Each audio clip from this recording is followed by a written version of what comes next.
Hello మామ, welcome back to Chinna blogs. My honest review of Rajasaab movie. Premiere show 10:30కి మా ఊర్లో పోవడం జరిగింది.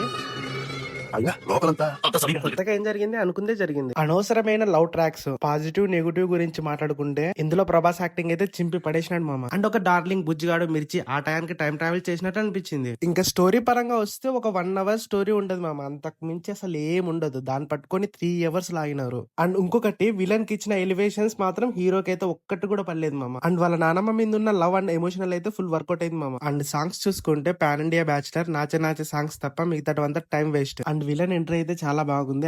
అండ్ ఇంటర్వెల్ కంటే ముందు విలన్ కి ఎలా పవర్స్ వచ్చాయని ఒక 20 మినిట్స్ స్టోరీ చాలా బాగా చూపించినాడు. అండ్ కొన్ని టైమింగ్స్ లో అయితే ప్రభాస్ చేసే కామెడీ అండ్ పక్కన ఉన్న క్యారెక్టర్ చేసే కామెడీ చాలా బాగా వర్కౌట్ అయింది. ఇప్పుడు నెగటివ్స్ గురించి మాట్లాడుకుందాం. పార్ట్స్ చూసుకుంటే హీరోయిన్ లవ్ ట్రాక్ ఓకే గానీ, ముగ్గురు హీరోయిన్స్ ఉండడం వల్ల మూవీకి అడ్వాంటేజ్ ఏం లేదు మామ, మనీ బొక్క తప్ప. లాస్ట్ లో వచ్చే ఒక 40 మినిట్స్ తప్ప మూవీలో పెద్దగా చెప్పుకునే సీన్స్ అయితే ఒకటి కూడా పడలేదు మామ. ప్రభాస్ కి 40 మినిట్స్ స్టోరీ పట్టుకొని మూవీ మొత్తం లాగినట్లు అనిపించింది. స్టోరీ పరంగా అయితే బాగుంది గానీ అనవసరమైన చెత్త అంతా ఇరికించినట్లు అనిపించింది. అండ్ ఇంకోటి ఏంటంటే, ఆ చెత్త లవ్ ట్రాక్ కోసం మేజర్ ఆఫ్ ద పార్ట్ కుర్చీ సీన్ తీసేసినారు మామ. అరే నేను ఆ సీన్ కోసమే 300 పెట్టుకొని ఫ్యాన్ కాకపోయినా ప్రీమియర్స్ కి వచ్చింది, నువ్వు దాన్నే లేపేస్తే నేను ఎట్లా యాక్సెప్ట్ చేయాలి మూవీని? ఇంకంతే మామ, ఇంతకు మించి నేనేం చెప్పలేను. ఫైనల్ గా నా ఒపీనియన్ ఏంటంటే, మీరేమన్నా అనుకోండి మామ, first half is average, second half is good, part 2 అవసరం లేదు దీనికి బొక్క.